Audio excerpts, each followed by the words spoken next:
Tonight on InnerSPACE, There's only me, and I'm in control now. we weigh in on all the singing in Sanctuary. Hey everyone, welcome to the Friday edition of InnerSPACE. Yeah! And quite an exciting episode of Sanctuary tonight. Quick verdict, Teddy Wilson. Oh, so much singing. I really loved how they handled the music, earnestly and seriously. The exact opposite of what I expected the Sanctuary crew to do. Yeah. Love listening to people try to stay on key, especially Rob and Dunn. For the most part, I think they did a great job. Yeah. We're going to talk a lot more about the episode later in the show. Yes, we will. Well, there you go. Lots of great stuff to watch on Space over the next few days. Yes, Mother Nature playing a rather big role in what's on. Yeah. But nature had nothing to do with Abby's affliction on tonight's episode of Sanctuary. That's right. Tonight we saw the team doing something a little different with music. There were quite a few songs, but this one was my favorite. Okay. Oh, if I had money enough to spend and leisure time to sit a while, there is a fair maid in this town who sorely has my heart.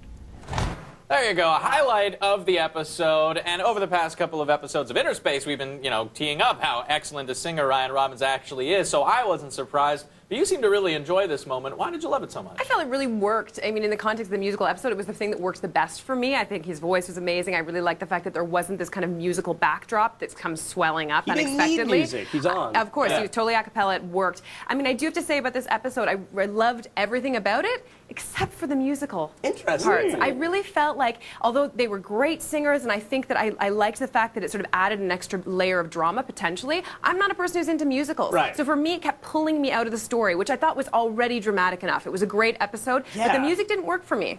It's interesting because I think I liked it for the same reasons that you disliked it. I liked being pulled out of it, and as I said off the top of the show, you expect Sanctuary because they're a really fun gang. They're often self-deprecating within the context of the show. You were expecting them to go that route, but the fact that they were really earnest and serious about the music for the most part threw me for a loop and pulled me out in a way that defied my expectations. And I like it when TV does that. Well, I completely agree with you there. I'm not such a huge fan of the musical, theme presentation, but I loved what Sanctuary did with this, and I think it's really cool that they decided to rise to the challenge. We saw a story on InnerSPACE last night where Damian Kindler was saying, this was a challenge put to him by the composer on Carrington from last season. Yeah, we're going to do a musical episode. And they did. This isn't like a typical musical episode of another TV show where it's kind of tongue-in-cheek. They really went, in earnest, and I appreciated love the fact that. that they did take risks. Like, that is totally admirable. It's not the type of genre type of show that you would expect would ever attempt to do something like that. So I think, thumbs up to them for trying it out. Let's get on to some other stuff, because you said you liked the plot, and I did think that they had some meat on the bones in terms of the non-musical elements, especially the conflict between Will and Abby. The Sanctuary gang usually get along pretty well and fight external forces. We've never seen a rift between two of the main people like we did between Will and Meg. It was heated. That was just one of those moments where you're like, wow, I can't believe that she's saying, this is my choice and I'm making it. And he was really mad at her. He was pissed. Can I make one minor criticism here? Yeah, go for it. We didn't get a song from Biggie. We did! That would have been so good. Maybe in DVD bonuses or something. were- You wanted the grunt. There were some great little details in this episode, too. Like, there was an opening shot that said, there was a spray-painted wall that said nice buns, and it said Kindler tapping and wood. Yeah, so it was very cute. And I absolutely loved the special effects, too, of the creature when it was coming out of her stomach. It was amazing. I wasn't expecting that. Well, this did help bring Abby and Will closer together, and the cast told us why they think this relationship works so well. I know how close you two are. She compliments him very well. Right. And she appreciates his sense of humor, which so few people do. So I think that that's important. I think that they are weathering storms the way real couples do, and because both Will and Abby are faced with really crazy things that happen in their lives, and they become very aware of the world they're living in, and it pulls them closer together. But it actually begins to, the more, kind of drama that enters their lives, the more those characters become together. And I think that by the end of season 4, they're in a much tighter place as a couple. There's a good balance there. I think Abby's helped Will with his sense of humor and lighten up a little bit. 'Cause I think you're the one, there I said it. Abby is certainly one of those few people who have been able to break through, and he's been able to trust her enough to say, hey, this is what's going on. And you're going to see some really, really nice stuff between Abby and Will in season 4, and really kind of see how the connection really deepens and how the events surrounding that relationship really put a strain on Will and Magnus's relationship. This is what we're doing, Will. We'll see about that.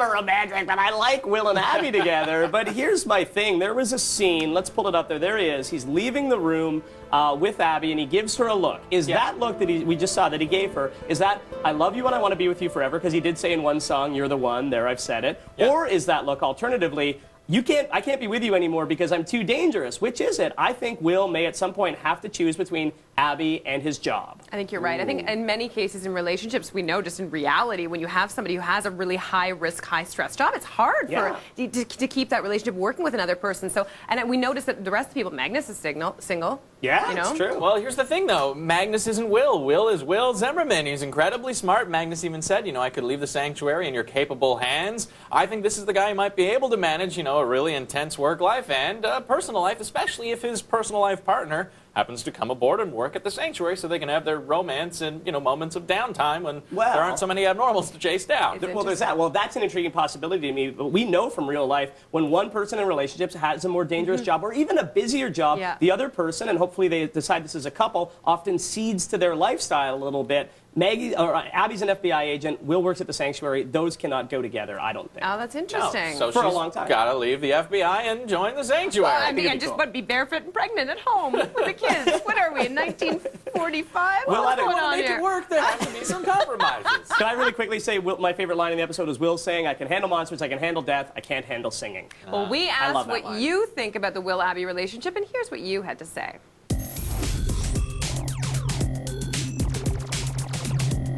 First up from Marcus, I really hate Abby. Whew. Whoa. That being said, Will has had really crappy luck with girls, so I guess it's about time one of them doesn't die. Harsh. Maz McLeod said, while they have good chemistry on screen, you just can't combine their names well. Wibby? Abel? See? Is that what it's come down to? Oh, no. Caitlin says she needs a really good exit. It'll have to be extremely epic for her character to even seem worth my time. Well, it was pretty epic in this episode. Ouch. And Expect Aberration on Twitter said, I may have the unpopular opinion here, but I like Abby. I think she and Will make a really good team. There you go. Well, we think you make a good team for us with all your feedback. There's how to contact us. Please keep it coming. Here's the thing.